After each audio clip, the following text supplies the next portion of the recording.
এই হলো আমাদের আজকের কনে, যার এখন গায়ে হলুদ পর্ব চলছে।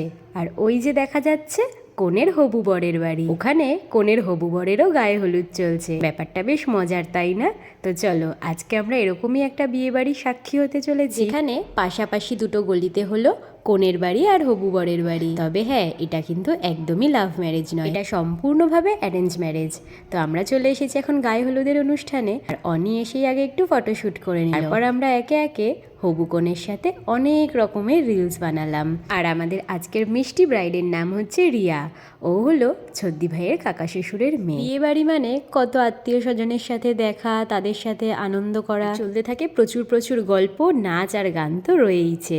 তো এখানে গান বাজছে আর অনি তো নিজেকে একদমই সামলাতে পারছে না। আমাদের কনের সাথেও কিন্তু আমরা প্রচুর নাচ করেছি, প্রচুর মজা করেছি। আজকের দিনটা ওর জন্য ভীষণ স্পেশাল, তাই আমরাও চেয়েছি ওকে সব রকমভাবে স্পেশাল ফিল করানোর। এরপর শুরু হলো গায়ে হলুদের রিচুয়াল। বাঙালি বিয়েবাড়ি মানেই তো প্রচুর রিচুয়ালস থাকে, তার মধ্যে এখন চলছে ওকে মাঝখানে রেখে 7 জন এও অর্থাৎ বিবাহিত মহিলা মিলে ওকে গোল করে ঘোরায় 7 বার।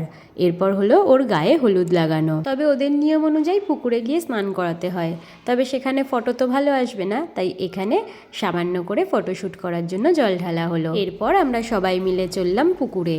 তবে পুকুরের এখানে কিন্তু আর এক মজার রিচুয়ালস রয়েছে। পুকুরে কিন্তু শুধু ও একা ডুব দেবে না, ওর সাথে ওর বৌদিকেও স্নান করতে হবে। কিন্তু ওরা দুজনে কেউই কোনোদিন পুকুরে নামেনি, তাই অনি আর অভিদা দুজনে ওদের সাথে নেমেছে, যাতে ওদের কোনো রকম সমস্যা না হয়। জলটা এরকম করতাম না, ওখানে স্লিপ করে যাবে। দেখছো না আমরা কেউ নেমেছি, সব মামারা নেমেছে। কেন আমরা ভয় পাই? ওখানে স্লিপ করে যাবে। মনির তো বিয়ে, মনিকে তো নামতেই হবে। এই তোমাদের জন্য স্পেশাল জায়গা পাবে না। না বাবা, পড়ে পড়ে গেলে পুরো পয়সা হবে। ধরে না, পাতাটা ধরে না, পুরো পাতাটা ধরে না। 1 2 3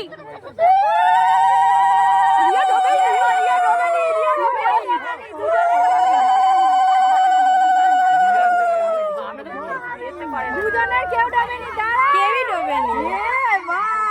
হয়ে গেছে, হয়ে গেছে। মুখটা জল ভর্তি কর, মুখটা পুরো ঢাকা দিয়ে দাও। আরো আরো আরো মুখ আরো ঢাকো। একবার তাকাও। তো এবার আমরা চলে আসলাম দুপুরের খাওয়া দাওয়া করতে। আর দুপুরের মেনুতে ছিল সাদা ভাত, ডাল, ঝিরিঝিরি আলু ভাজা, পুঁই শাক দিয়ে চচ্চড়ি আর তার সাথে কাতলা মাছের কালিয়া।